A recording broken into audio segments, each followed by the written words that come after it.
100 anos de história, com a participação de José Fernando Siqueira da Silva. E para essa mediação, convidamos ao palco Kelly Paula do Amaral Brito, assistente social na área da saúde, mestre em Ciências da Saúde pela USP, doutoranda em Serviço Social pela UFRJ, membro da equipe de Censo Psicossocial do Estado do Rio de Janeiro e coordenadora do CRES, seccional Ribeirão Preto.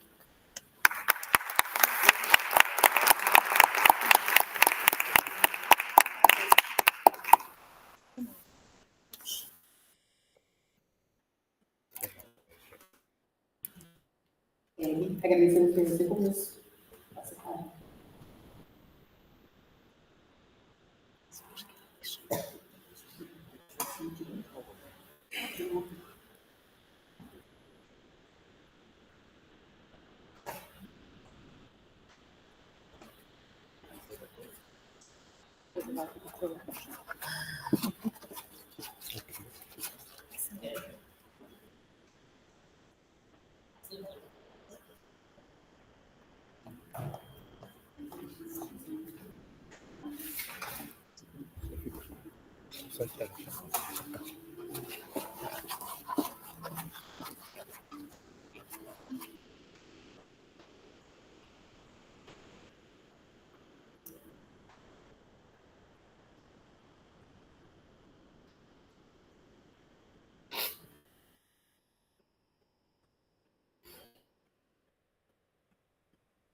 Eu retorno à mesa com muita satisfação, mais uma vez. Nossa, e toda munida de uma energia dessa mesa anterior maravilhosa. Muito obrigada pela contribuição dessa mesa. E aí eu tenho o prazer de partilhar esse momento com esse grande, querido amigo, mestre, professor, doutor José Fernando Siqueira da Silva, que é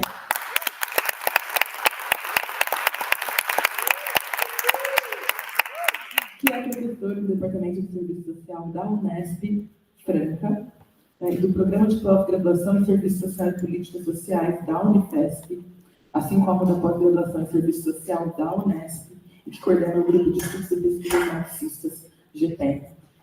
E tem muita alegria em compor também, agora num momento um pouquinho mais afastado devido ao doutorado, mas com aquela sensação de, poxa, que bom, foi a partir disso, foi a partir desse legado, dessa construção, que a gente vai trilhando o caminho e seguindo.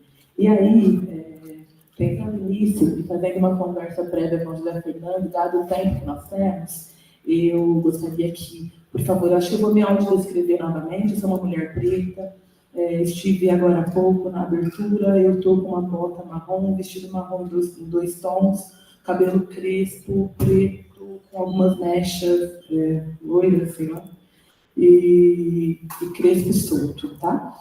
E conversando com o professor José Fernando, eu passo para ele já se autodescrever e iniciar a fala, para a gente conseguir organizar o tempo aqui. A gente pensa na América Latina, e a América Latina deixa evidente e apresenta uma configuração que é marcada pelo legado colonial, pela dependência econômica externa, pelas desigualdades estruturais e por um contínuo processo de exploração, de exclusão, que moldam essas condições históricas de maneira bastante particular em relação às nossas regiões, né? A partir disso, e considerando os fundamentos do serviço social e essas particularidades, como é que a gente pode, professor, e considerando as suas pesquisas, pensar a crítica da crítica e a defesa do legado ético-político do serviço social? Pessoal, bom dia. A gente quer preparar as coisas de um jeito e chegando no lugar a gente muda muito, né, amor? Mas eu vou ser muito informal e vou seguir aqui. Eu não sou de lâminas, às vezes as utilizo, mas no geral não. Quero conversar sim com a galera, né? Eu sou José Fernando, sou um homem branco, cis, com uma roupa clara. Uma roupa, já falando de América Latina, que simboliza o protesto contra os 63 anos de embargo a Cuba, que simboliza o protesto contra as diferentes formas de opressão, de expropriação, de exploração, que tem golpeado historicamente a nossa querida América Latina. Não é? Um protesto contra quase 4 séculos de escravismo que assolou o continente latino-americano e moldou estruturalmente a economia colonial e o capitalismo dependente.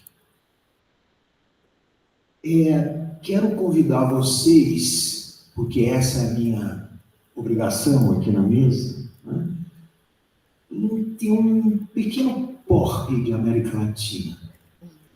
Eu não sou um estudioso de África, morro de vontade, viu, Dulce, de ir à África. Prazer conhecer você, uma pessoa da área da arquitetura, tão centrada, tão lúcida, que trabalhou com a querida Luísa, não é? O Amor já é colega de todos os dias, temos projetos juntos, mas o convite é lembrando uma canção da querida Mercedes Sosa, que não é dela, ela canta, que se chama Valderrama. Para a gente tentar pensar um pouco para além das fronteiras do Brasil, porque a gente pensa que a gente é o centro do universo na América Latina, sobretudo quando a gente fala do serviço social.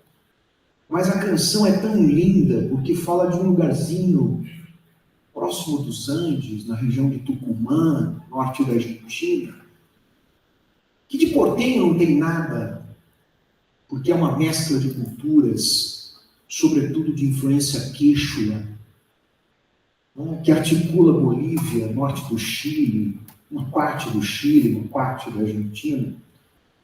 E Mercedes canta, numa certa parte, o seguinte: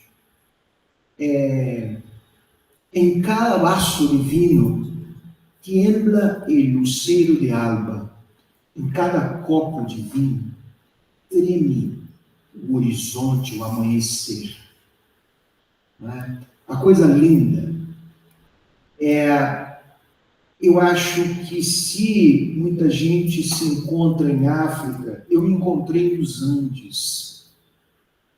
Quando eu vi, por exemplo, Dulce, as construções dos povos originários feitas para sobreviver aos terremotos. Os burros dos espanhóis aqui chegaram e fizeram as suas construções sem a sabedoria local. E no primeiro terremoto, tudo caiu. Acho que está um pouquinho alto o microfone aqui, mas tudo bem. Mas eu quero dizer para vocês que falar de América Latina é falar de uma complexidade múltipla. É falar, sobretudo, de uma unidade na diversidade, uma unidade de culturas, os Mapuches da Patagônia, do Chile e da Argentina, do atual Chile e da atual Argentina. É falar dos quechuas, onde hoje, acabei de dizer, envolve Bolívia, Chile, Argentina. É falar dos queridos guaranis, muito influentes no sul do Mato Grosso e em todo o Paraguai. Aliás, o Guarani é a língua oficial do Paraguai. Né?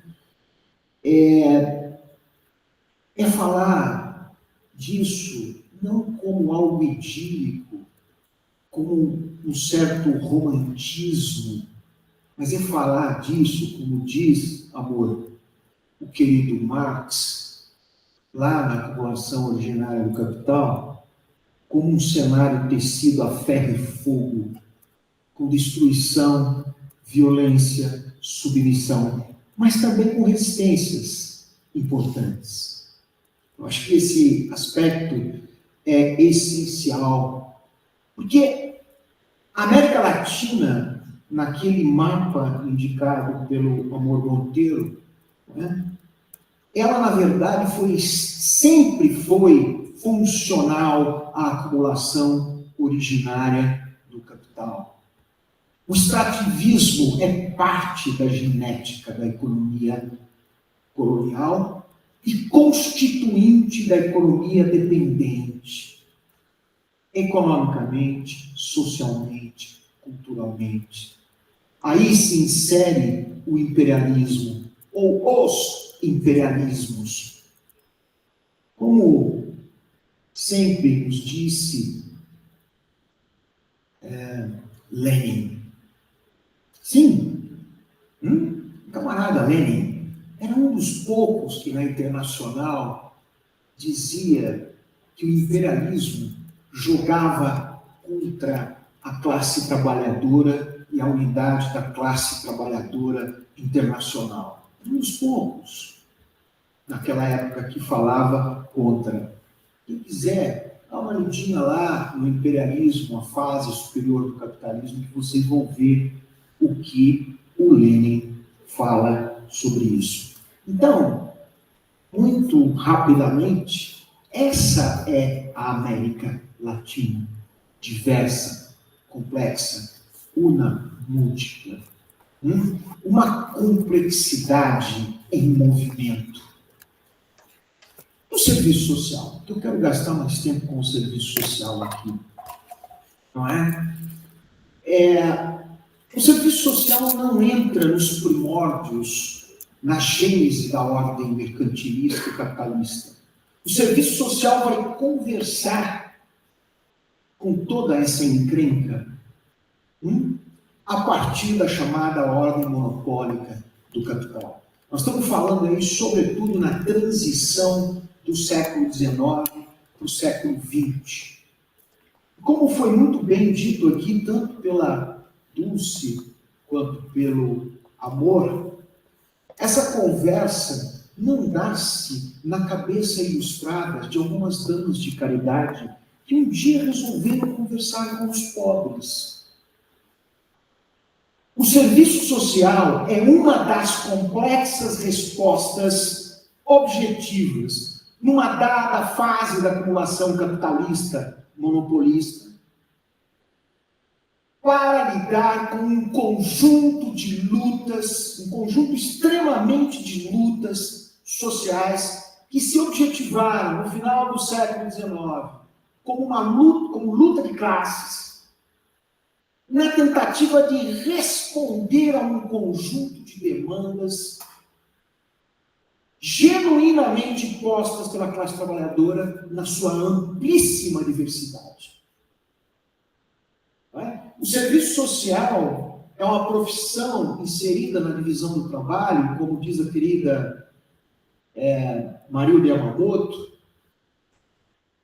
Essa divisão é constituída sobre a ordem monopólica do capital e a profissão é chamada a atuar nessas contradições que somente adquiriram visibilidade porque os movimentos organizados na sua diversidade assim o fizeram.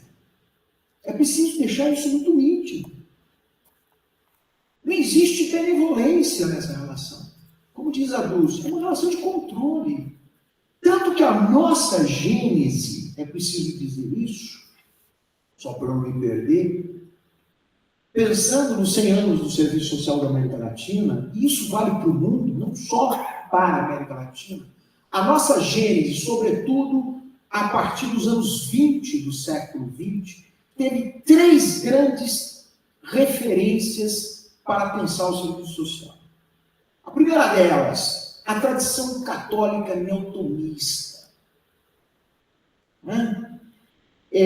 essencialmente moralista e conservadora, construída a partir de uma releitura da obra de Aristóteles, feita por Tomás de Aquino, ainda, salvo erro meu, no século XIII, e retomada nas encíclicas papais do final do século XIX, Rerum Novarum, em 1931, 40º ano.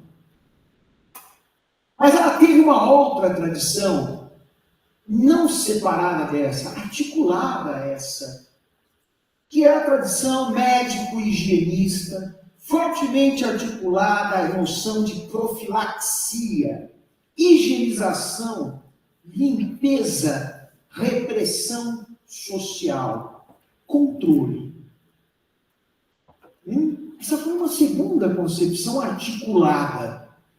Mas temos uma terceira perspectiva, igualmente aí presente, sobretudo na América Latina, a partir dos anos 40, que é o famoso social work estadunidense. Essas três concepções marcam o que nós, do serviço social e do balanço crítico feito sobre isso, chamamos de serviço social tradicional e serviço social clássico. Não é? As três estiveram presentes em todos os espaços da América Latina. O maior ou menor ênfase. Eu vou dar um exemplo com vocês. Eu sou um cara que razoavelmente conheço Cuba. Aliás, parte da minha descrição, eu não terminei, porque eu fui para o meu manto para falar da resistência a Cuba. Parte da minha apresentação, devo dizer a vocês, é que eu sou um componente do eixo do mal. Seguramente eu componho o eixo do mal na retórica republicana falconiana de Donald Trump. E componho o eixo do mal com muito prazer. Mas voltando, Cuba, que é um país que dispensa apresentações, até hoje sofre o impacto no trabalho social do social work. Até hoje. Isso é uma realidade no território cubano. Se a gente for pensar a Argentina, ainda que a Argentina seja essencialmente, o trabalho social na Argentina seja essencialmente médico e higienista, ele também tem traços católicos fortíssimos. É difícil saber quando o padre fala e quando o médico fala, porque a conversa é muito confusa. Não é? Então, eu quero insistir com vocês que essa é uma tradição estupidamente conservadora, e eu dizia mais do que isso, é uma tradição reacionária. Porque no Brasil, a gênese do serviço social dialogava com os produtores de café, não conversavam com Getúlio, que, aliás, é o idealizador do sistema S, que é parte de onde estamos. A política de conciliação de classes. Né? Então, vejam bem, é preciso situar isso para poder entender a trajetória da profissão, entender Sankofa, o passado, criticamente, o presente. E aí, Monteiro, amor, estou contigo. Que futuro é esse? Para onde vamos? Qual é o devir dessa conversa? E eu vou anunciar para vocês. Para mim, esse devir é nítido.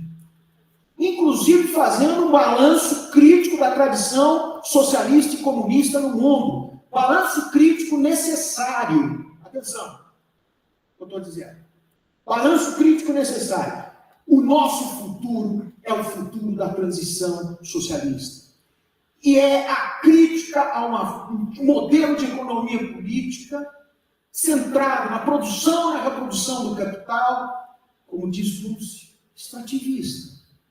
Porque é esse o nosso lugar na economia dependente. É isso que molda na nossa história de 400, quase 400 anos de escravismo e de destruição dos nossos povos originários. É isso que molda a economia latino-americana em diferentes momentos da acumulação. Desde o mercantilismo, passando pela fase concorrencial, a fase concorrencial e a fase monopolística do início do século XX. Não é? Então, eu penso que esses aspectos são fundamentais para a gente entender que serviço social queremos e para onde vamos. Porque senão o futuro vira uma abstração, um sonho impossível, uma reprodução pura e simples do passado. Eu digo para os meus colegas cubanos, cultuem a trajetória revolucionária de Cuba, mas façam a crítica ao processo, porque a história não está paralisada, a história está em movimento, e nós temos que pensar o movimento da história. Professor Dagoberto, acho que ele não está aqui, praxis é relação pela prática. Como dizia o velho Marx, o ponto de partida é a realidade, não é minha cabeça, não é meu sonho. Dizia lá na ideologia alemã, nas teses sobre Feuerbach, o velho Marx, sim, esse bicho estranho que morre e ressuscita. Essa alma penada, que não é suficiente para dar conta dos problemas humanos atuais, mas é absolutamente essencial nesse processo. Né? A praxis tem como ponto de partida a realidade concreta. Isso não está na tua cabeça, está na realidade. Ora, mas o pensamento é essencial para pensar as relações concretas e devolver isso como possíveis ações a partir de elementos concretos que a vida cotidiana te oferece. E praxis social não é praxis profissional. Cuidado! O nosso projeto ético-político já diz isso. Ninguém aqui vai fazer a revolução. Mas, o Dulce lembrou muito bem, Dulce, somos importantes nesse processo. Muito bem. Já indo para um lado que me parece mais produtivo. Eu não quero gastar tempo aqui com o serviço tradicional e clássico. Eu quero discutir a perspectiva histórico-crítica. É essa que eu quero discutir. Porque é ela que nos interessa, ainda que debater criticamente com as diferentes tradições seja algo absolutamente essencial. Por favor. Se eu sou contra uma abordagem sistêmica, eu tenho que discutir, tenho que conhecer quais são as teses sistêmicas. Eu não tenho que fazer a crítica dos sistêmicos só a partir daquilo que eu acho que é, ou a partir daquilo que eu gosto de ler. Não é? Se eu vou fazer crítica aos pós-modernos, igualmente. O que é a heterogênea e complexa pós-modernidade hoje? E aí eu estou muito com o amor. A luta, amor, não é por segmento. A luta é coletiva. E a classe nos unifica, mas a classe não é amorfa. A classe tem cara. E é preciso explicitar a cara da classe. Mais do que isso, é preciso incorporar os elementos que dão vida à classe. E aí, para mim, estão todos esses elementos que foram colocados brilhantemente na primeira mesa. Todos. Todos, com todas as nossas limitações. Mas a pergunta é simples. O que aconteceu com essa profissão que nasceu sobre a base do pensamento conservador e reacionário, e que ao longo da sua trajetória passou por momentos interessantes? Essa é a grande questão. E eu novamente remeto à gênese da profissão, dizendo o seguinte: não foram os assistentes sociais, ilustrados, epistemológicos, desde as suas teorias fechadas, que fizeram a renovação crítica da profissão. Foram exatamente as lutas socialmente postas e a capacidade de segmentos da profissão se apropriarem dessas lutas e dessa dinâmica. E aqui tem vários estudantes, queria dizer, os estudantes, as estudantes, ex-estudantes, foram absolutamente importantes nesse processo. Os diversos movimentos, as diversas lutas travadas, todos esses aspectos, no seu conjunto, ocuparam os corredores das universidades. Não é? Fizeram uma luta anti-imperialista, anti-racista, anti-tudo, dentro dos espaços, dizendo que a formação profissional era uma formação insuficiente para dar conta de uma leitura inspirada no ponto de vista de totalidade, aqui lembrando o grande Lukács, que o professor Amor Monteiro pontuou. Não é? Foi exatamente esse movimento da praxis, de ter como ponto de partida as demandas genuinamente humanas, as carências e as necessidades humanas, junto com a capacidade da leitura crítica desse cenário, que permitiu que a profissão desse uma guinada. E se você me permite, Dulce, eu mudei a dinâmica, viu? Eu gostei muito de vocês. Verdade. Ainda mais quando você falou que trabalhou com a Luísa, ainda gostei mais ainda. Eu entendo que o que temos hoje, eu já estou indo para o meio final, caracterizado como um projeto ético-político profissional no Serviço Social Brasileiro, não é, em hipótese alguma, uma produção exclusiva do Serviço Social Brasileiro. Ela tem a digital do Serviço Social Brasileiro.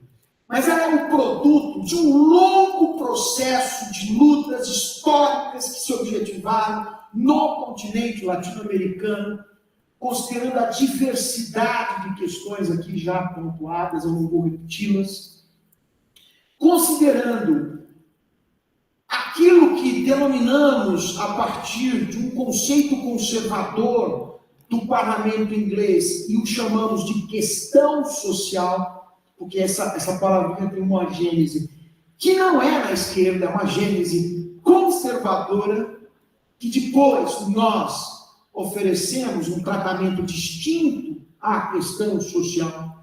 Ou seja, esse cenário molda o que chamamos genericamente de questão social e impõe à profissão um conjunto de desafios. Aliás, um processo absolutamente atual.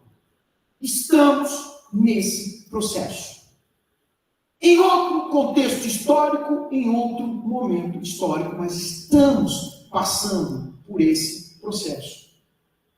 Galera, ou a gente junta os trapos na nossa diversidade, porque tem gente muito diferente aqui, politicamente, teoricamente, nós estamos num campo. Tá? Nós estamos num campo, mas a gente não é igual. Eu não sou ingênuo, não sou tonto para dizer isso. Não precisamos ser iguais. Mas ou a gente tem a capacidade de conversar, ou estamos literalmente mortos. Os 4 anos de bolsonarismo é só a primeira mordida disso. Tem Milley, tem Trump,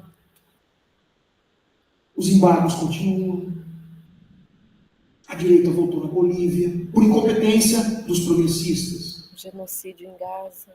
Olha o mundo, sai da América, olha o mundo, o que está acontecendo. Então, eu acho que a gente tem uma obrigação histórica de construir juntos. Isso vai exigir um pluralismo crítico nosso muito grande. Mas eu já estou meio... Quantos minutos?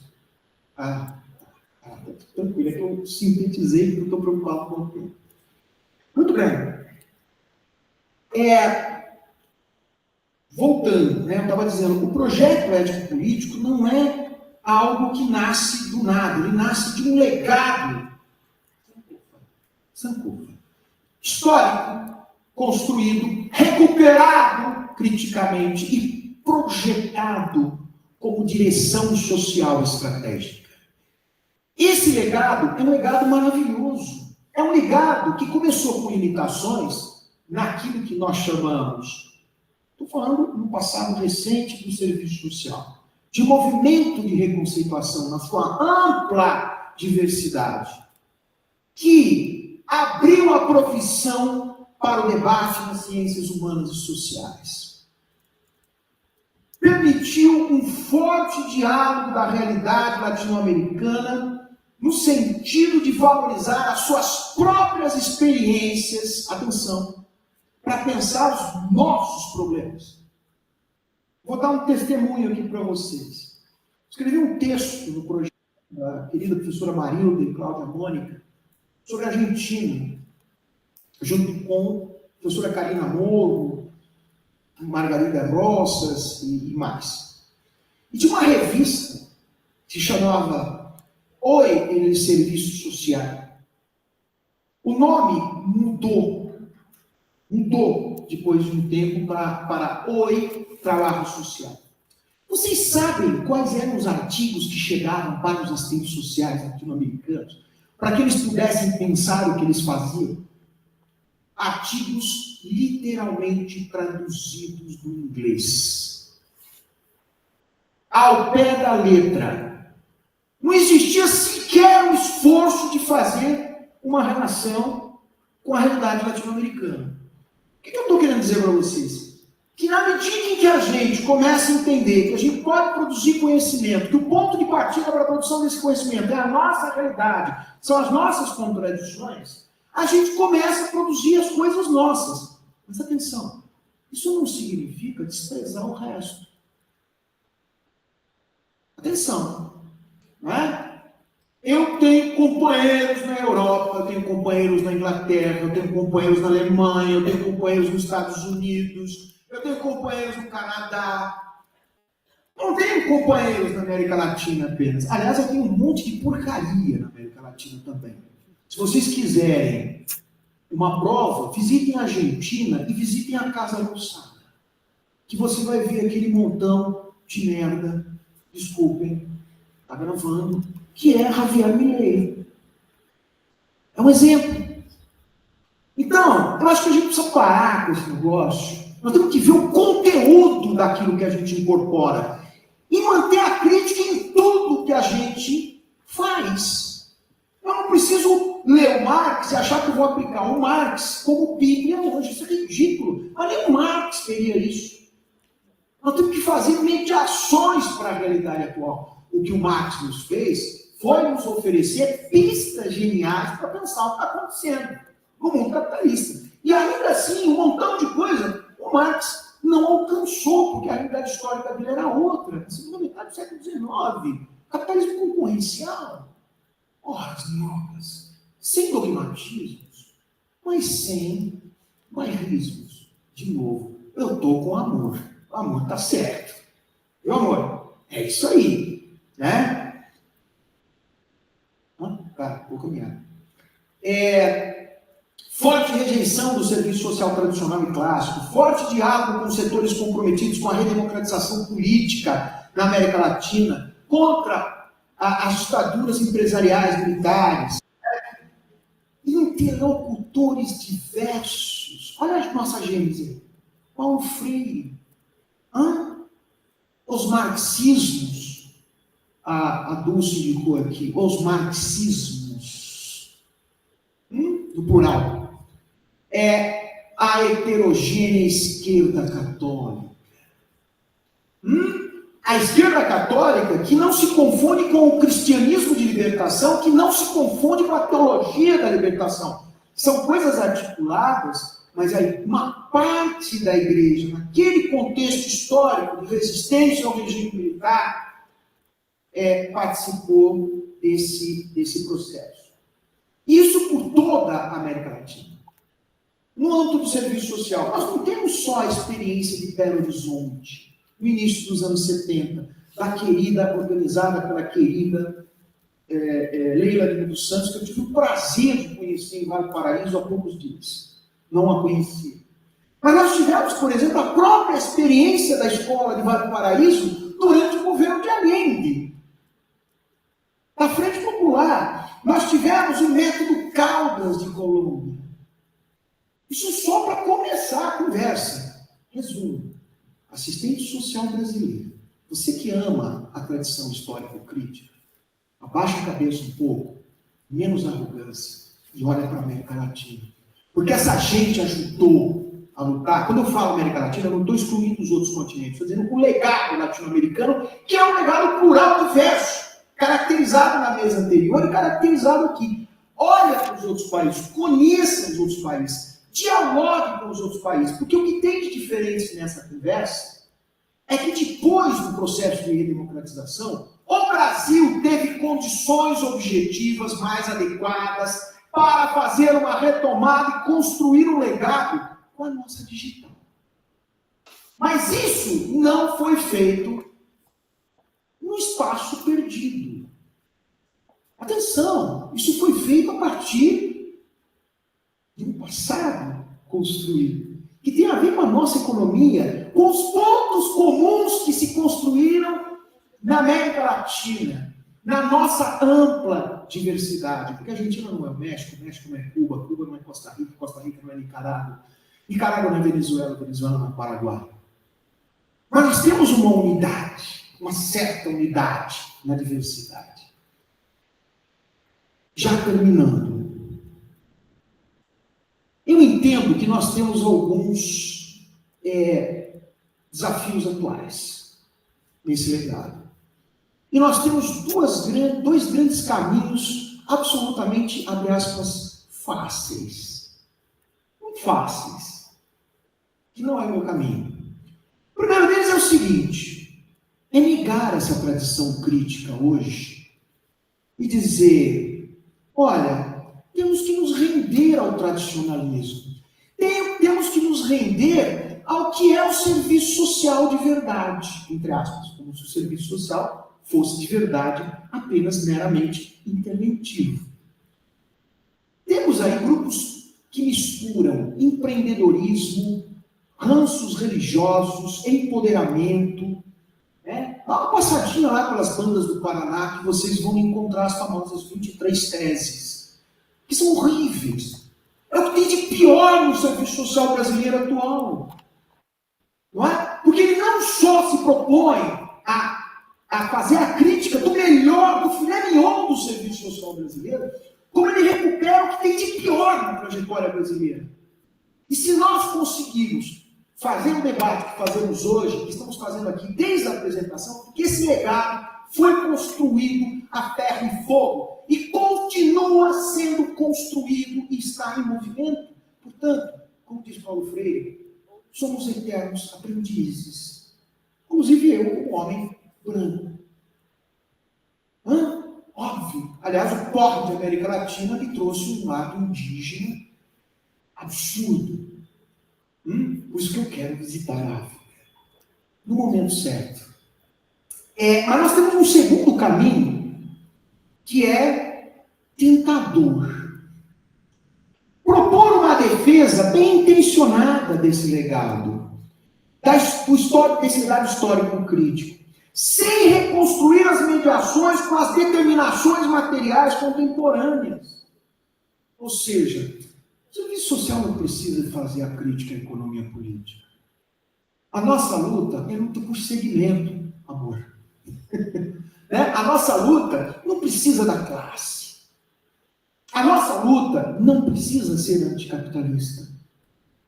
Eu reafirmo ao contrário. A nossa luta tem de ser essencialmente anticapital, anticapitalismo, na direção da construção de uma ordem societária, mesados, para além do capital. Fernando, mas você está resgatando os velhos modelos comunistas? Absolutamente, não tem modelos, para com isso. A pior coisa que tem dentro do Marx é dizer que ele propõe modelos. Mas é dizer que é sobre esse legado histórico que nós vamos construir o futuro. Sankofa, passado, presente, futuro com direção. Não é um futuro solto. Com direção. E nós temos elementos para isso. Nós somos anti-extrativistas. Nós acreditamos no povo da floresta. Nós queremos os rios limpos. Nós queremos a preservação das nossas árvores. Nós queremos um mundo não racista. Nós queremos igualdade social, cultural, étnica, geral. Nós somos isso, isso é parte da nossa genética, é parte do projeto ético-político brasileiro. Para isso, e latino-americano, nós tivemos as condições históricas de avançar na academia, criar um projeto ético-político, redirecionar as nossas organizações, o conjunto Cefes, CRES e NEPS. E termino de verdade. Coisas essenciais, estou dando tempo. Quem é a classe trabalhadora hoje? Quais são suas lutas? Quais os caminhos possíveis para uma unidade da luta nessa diversidade? vou ser bem ortodoxo. Todas as teses do Marx estão afirmadas aqui. O que está acontecendo hoje no mundo do trabalho, nas condições históricas da segunda metade do século XIX, quem lê lá o livro 1 do Capital, a Lei Geral da Acumulação, sabe muito bem do que eu estou falando.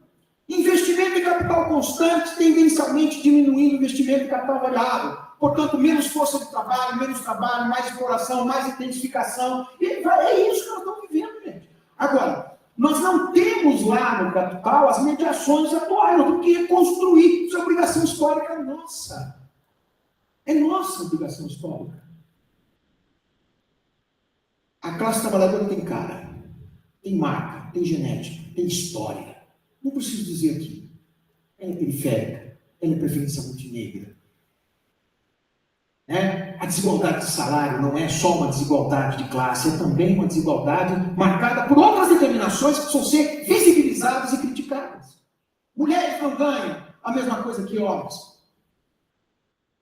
Essa é uma luta, a luta revolucionária articula criticamente essas pautas. Esse é o grande desafio nosso.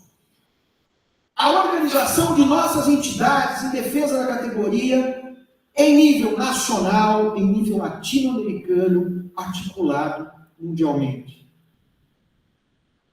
Capturar o processo de internacionalização a nosso favor, porque as universidades estão falando muito disso. Mas que internacionalização é essa? É para eu ir lá, tomar vinho na Argentina, visitar a região portenha, fazer um contato individual com a Mariazinha, com o José ou com o José, voltar para cá e mandar um aluno de vez em quando para lá. Isso não é internacionalização. Nós temos que criar vínculos, criar processos investigativos, pensar por pesquisas conjuntas, com respeito à nossa diversidade, mas com crítica, porque respeito exige crítica. Pluralismo não é uma somatória de diferenças. Pluralismo é o debate das teses centrais das diferenças, mas, ao mesmo tempo, obviamente, a crítica. A defesa coletiva da categoria profissional. Habilidades individuais têm que ser colocadas a serviço do coletivo. Zé Fernando, o que você faz? Olha, eu tenho uma entrada na FAPESP importante. Isso não, veja, isso não tem um franciscanismo de minha parte aqui. O que eu vou fazer? Eu vou terminar meus últimos 5 anos antes de me aposentar, cuidando dos meus projetos? Não! Nós temos que botar o serviço social dentro da FAPESP. Isso vai além do Zé Fernando. Hoje a gente faz isso, a gente morre. Atenção! Não tem ingenuidade. Isso é materialismo na veia. Tá? O sentido da luta, orientado pelo ponto de vista de totalidade, a unidade na diversidade, unificar pautas sem perder demandas genuinamente humanas. Se nós não trabalhávamos as pautas das mulheres, nós temos que trabalhar. Se a gente não trabalhava as pautas antirracistas, nós temos que trabalhar.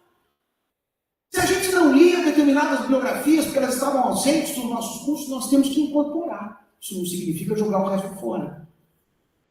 Como é que nós vamos compor essa unidade na diversidade? Acho que esse é um ponto importante que eu chamo de pluralismo crítico. E o último ponto.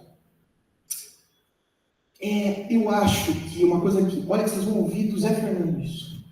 Eu sou um cara absolutamente não endógeno. Sabe o que é endogenia? É a tendência de explicar a profissão por ela mesma. Então não há necessidade de situar a profissão no movimento da história. Simplesmente eu estudo internamente como é que foi a trajetória das primeiras assistentes sociais, né? Sem conectar todo esse processo ao processo histórico. Ora, não é a história do serviço social, é o serviço social na história, mas é também o serviço social.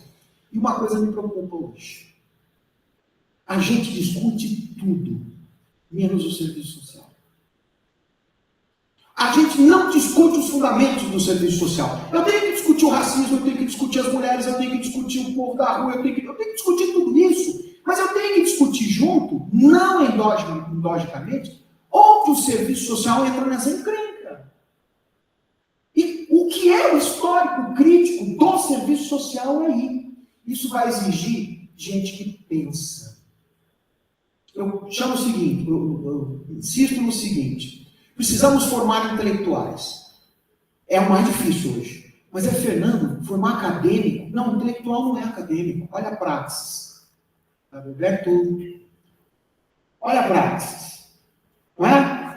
É a capacidade da apropriação crítica, o pensar. Não existe modelinho, gente. Esse negócio que eu vou trabalhar no judiciário, vou pegar um modelinho para aplicar no judiciário. Vou trabalhar na assistência, vou pegar um modelinho. Para com isso, não tem modelo. O que tem é você, como intelectual que estuda e que se apropria da dinâmica da realidade, e naquele território, sim, no território, nós podemos discutir o território. O território não é um problema dos positivistas, é também dos marxistas, é também da tradição histórico-crítica. Depende como você trabalha o território. É isso. Eu não tenho mais nada para falar. Enfim, queria dar um abraço a todo mundo e dizer para vocês que é um prazer muito grande estar aqui, nessa rapidez, infelizmente sem a possibilidade do debate, eu acho isso maravilhoso, mas eu entendo aí a questão da organização. Divânia, mais uma vez quero agradecer, porque o convite chegou à minha pessoa, por seu intermédio, ainda aqui em nome da comissão, mas que você sempre muito atenta a essas questões. Muito obrigado, gente.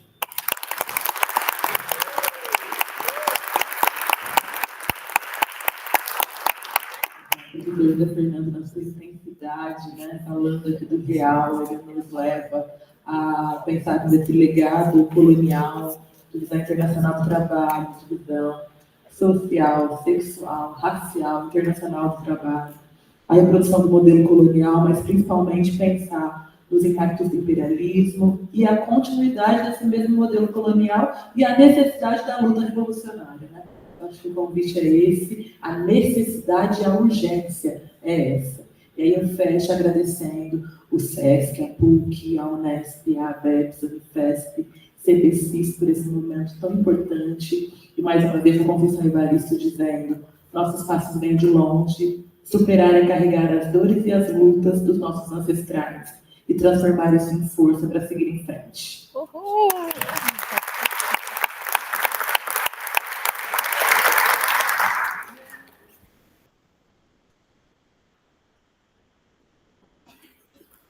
Agradecemos as contribuições e palavras de José Fernando e da Kelly. E dando sequência para iniciar a mesa. Processos discriminatórios vividos pelos africanos na diáspora. Peraí um pouquinho, peraí.